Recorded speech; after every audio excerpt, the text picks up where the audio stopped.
अब ज्यादा वक्त नहीं लेंगे, हस्बी रबी मेरे साथ पढ़ लो।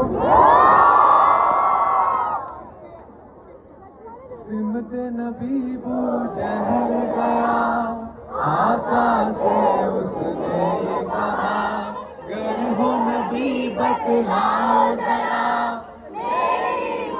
क्या बात है। सिमत नबी बू